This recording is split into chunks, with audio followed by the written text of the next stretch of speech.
I wanted to ask you now about all the stars that. I mean, I'm going to toot your own horn. People don't realize this. You created and you found a guy named Tommy Rich. You made this guy a star. You made me a star. You made a guy named Jerry Lawler a star. Superstar Bill Dundee.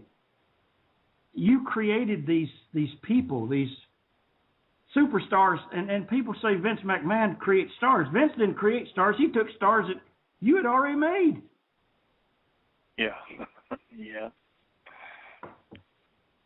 Well, here, again, when I hear you say that, I swell up with pride, Wayne. I really do, and I really appreciate it. But the real truth of it, and if you'll think back, Wayne Ferris made Wayne Ferris a star.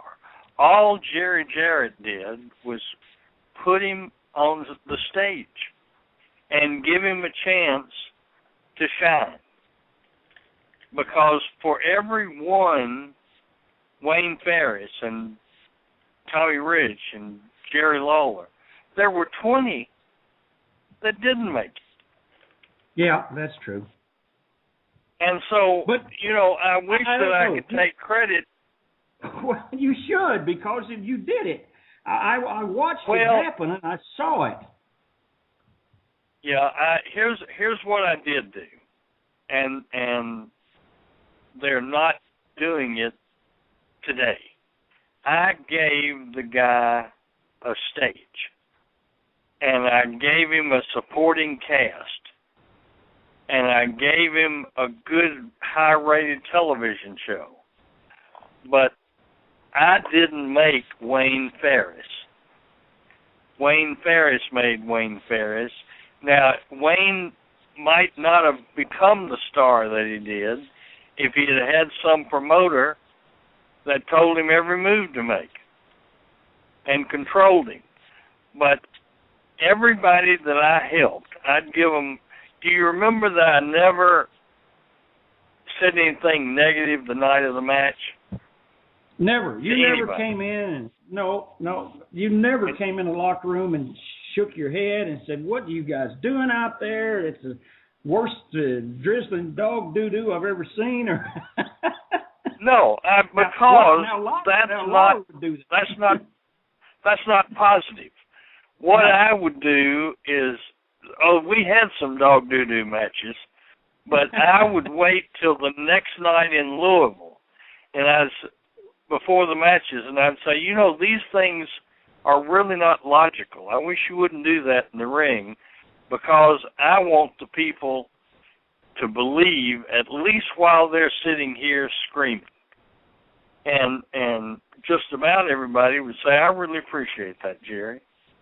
And then it would help them along where they would not keep doing silly things.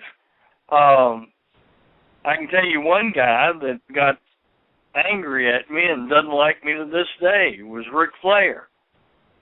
Well, Rick we don't like him on this show either. Go ahead, Jeff. We don't like him on this show either, but go ahead. Oh, well, I like him. What I'm saying, he doesn't like me. He used to do the phoniest, repetitious, where you throw him into the turnbuckle and he'd turn upside down and fall, and then the next time they'd throw him, you'd turn upside down and roll over. And I told him, I said, "Rick, you're a great wrestler, but please don't do those phony moves here in Memphis." Well, he didn't like that at all. Well, you know what Ole said in his book? He said, "I voted for the guy to be a world's champion to get him out of my territory because he did the same match every night." Yeah. Well, I mean, Rick is to be commended that he has lasted and can still get in the ring after all these years and all these bumps. Right. And he drew a lot of money.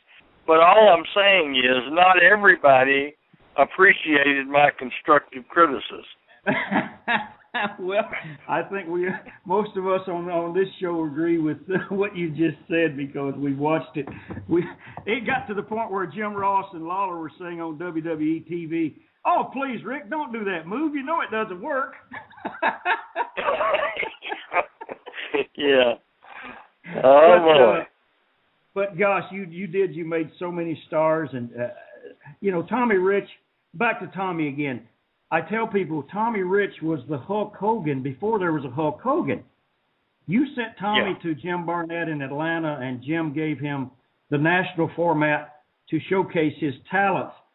And if I've ever seen two guys that worked absolutely positively like each other, it would be you and Tommy. And I had 100 matches with Tommy, and it was just like being in the ring with you. I don't know how you trained him or what you did, but he was a carbon copy of a guy that could go out there and make a heel, let a heel get heat, and sell for that heel, and crawl and beg and fire back when he needed to fire back. Yeah. Well, Tommy started out. He was friends of my wife, and Tommy started out right out of high school, and came out to the farm and wanted me to train him, and so I tested his heart first and made him clean out horse stalls and dig ditches. But when I finally started training him, I said, here's one thing you got to learn. You will, because of your blonde hair and age, you'll be the baby face of the good guy. Remember this, heels draw money. And if you don't make the heel where the people hate them, in your ring, it doesn't matter what happens, who wins, who loses. That's totally irrelevant. What matters is that you convince those people that you're in the ring with the meanest son of a bitch in America. And Tommy understood that. Yeah, and he did. He did a wonderful job, and it's too bad that Hogan didn't stay around long enough when he was there that you could have gotten those things across to him. But he wanted to be a heel back then, and be the bad guy. And I always knew that he could. He would have made it if you could have taken him for 6 or 8 months there and made him one of the great good guys. His career would have taken off long before it did. I mean, he didn't have to go into the Rocky movie or be up in Vern Gagne's territory doing whatever he was doing. He could have made it 10 years before that. Yeah. Well, he was a big guy, and everybody was offering him a lot of money, so he... Yeah. And I understand that at the time, we were... That's what it's about in this business, making money. Well, yeah, that is, and that's, when Herb Welch trained me, he said I went over to Malden, Missouri, and started over there, and they didn't call them independents back then, Jerry. We were called outlaws. So that little place in Malden, that chicken coop, they were not outlawed to anybody. I mean, if they were, the outlaws were working in the ring and in the locker room. I saw two guys.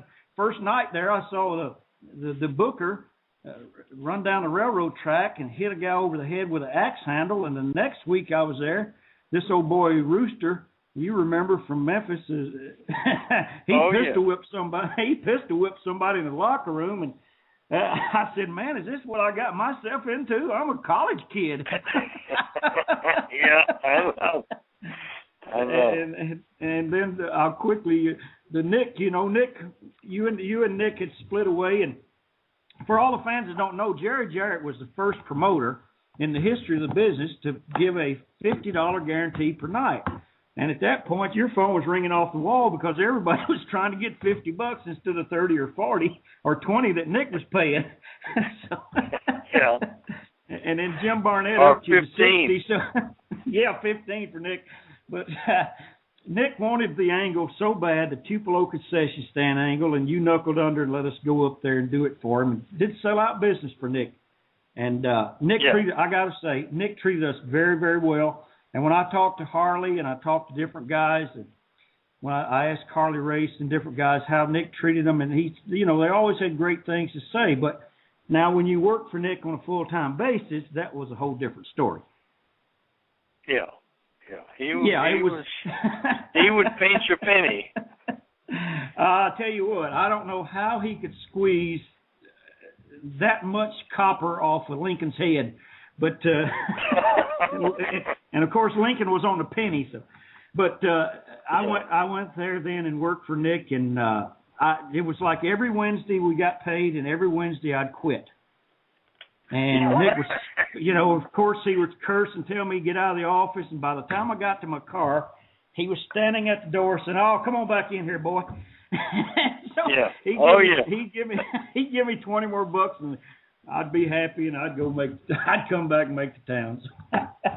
Yeah. He did tell me one thing, Jerry, that I've always remembered, and I even said it yesterday at the grocery store. Somebody said, "Mr. Ferris, you just saved $6 and something cents on your groceries." I said, "Yes. It's not what you make, it's what you save." And Nick said that to me once when he gave me a $20 payoff. I said, "Nick, I can't live on this." He said, "Son, it's not what you make, it's what you save." Yeah. and for that piece of advice, I will always be grateful. Yeah. And I did, and I was fortunate enough to save. I said, "This is it." He's already told me what's ahead of me, so I started saving. Yep. But is anything, Jerry? What do you got? You got a radio show you're going to start now? Yeah, I'm on here. There's an FM, the number one station, as a matter of fact, in the Nashville market, is 104.5 The Zone. I'm going to be on for an hour every Saturday at 11 o'clock, and they stream this radio show. Well, they stream all their programming live on the internet. So people will be able to go to 104.5 The Zone at 11 o'clock, hear our show, and call in if they're in England or Japan. Well, that's great, and I'm sure you're going to be as successful with that as you've been with your wrestling career. Of course, fans don't know your mother was a great promoter. She promoted towns and always did very well and treated us with the utmost respect. And you always did as a promoter, and even in your home building practices, your farming, you've had a complete career that it needs to keep going, and this is a good way to do it. Well, I never did want to retire. And Jason, my youngest son, is 35 now, and it's time for him to be his own man. Anytime Daddy's around, no matter how much you defer to them, they still feel like they're second man on the totem pole. So I'm selling Jason my construction business, and I'm doing some little projects that I've always wanted to do. Now, don't forget, you promised to be a guest on my show. Yes, absolutely. You better believe it. I'd be more than happy to be there and take the callers. And we didn't take any callers tonight because you and I got so busy talking about the good stuff.